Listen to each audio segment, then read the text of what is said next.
Okay, so now we're going to go the opposite direction of what we've been doing before. Before I would give you the equation and you would draw the graph. Now I'm going to give you the graph and ask for the equation. Okay?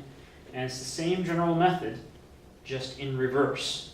Okay? So what I'm going to do is we're going to come up with the equation for the sine equation for this wave. Okay? So we're going to put in the sine.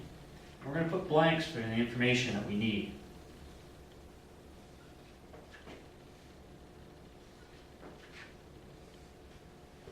Okay.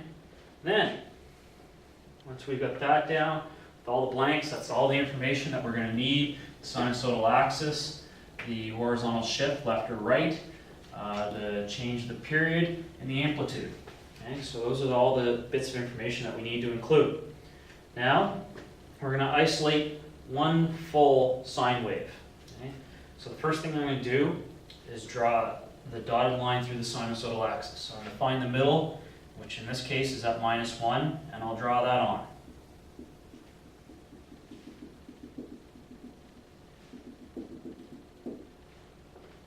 Okay, now that I've got that on, I'm going to pick a spot where the sine wave starts.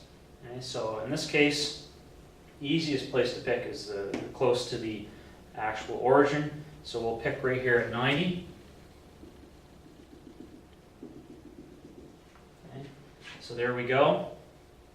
Okay, and then pick the end of the sine wave. Okay, so the other end, or one full sine wave, would end here at 450. Draw that dotted line. Now we have one full sine wave isolated here with its sinusoidal axis, its beginning and its end. So now we can fill in the missing information. Okay, again, right to left. Okay. So sinusoidal axis, well, my sinusoidal axis is at -1, so subtract 1. Now, the horizontal shift, left or right. Well, I've gone 90 degrees right, so that's a subtract 90 degrees. We'll leave the period to last. Okay? We'll go to amplitude because that's the easiest. All we have to do is count how far off the sinusoidal axis does the local maximum go. Okay? So we have to go up 1, 2. Okay? So that means an amplitude of 2. Finally, the period. Okay? In this particular case, okay, I count how many degrees do I have to go to get one full wave.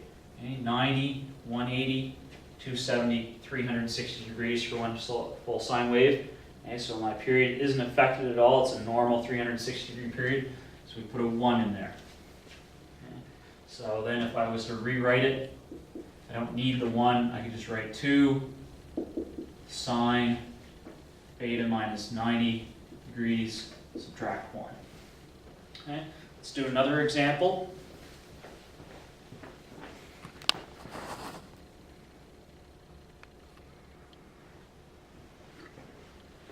Okay, same method. Okay, we're going to do the sine wave here again. Blank with the sine, another blank, theta, blank, and a blank. Okay. And when you're going through this, and if you're doing your notes from this, you can just pause to actually graph this. Just pause the video and you can get everything down, but I'm just going to move on. Okay, so again, the first thing I'm going to start with is the sinusoidal axis. So I draw an axis through the middle. So it looks like here on this one, okay, I have a sinusoidal axis at 1. Okay. So then I'm going to pick the start of a sine wave. Okay, and it looks like the easiest place to pick a start is right here.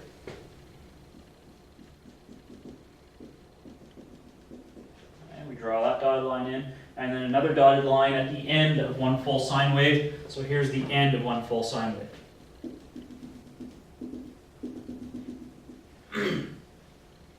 So now we can go to work and actually fill in the equation.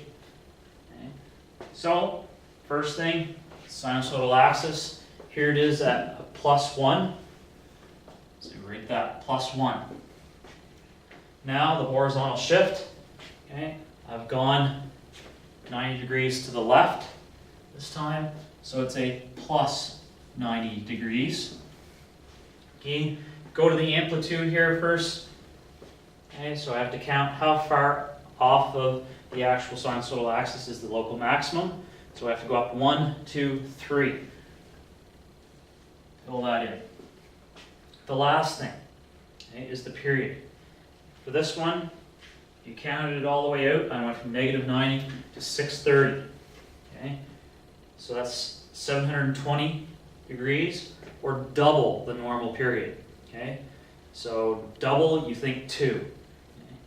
But remember, the reciprocal goes into this space, not the actual number. Okay, so the reciprocal of 2 is 1/2, and there we go. There's our equation.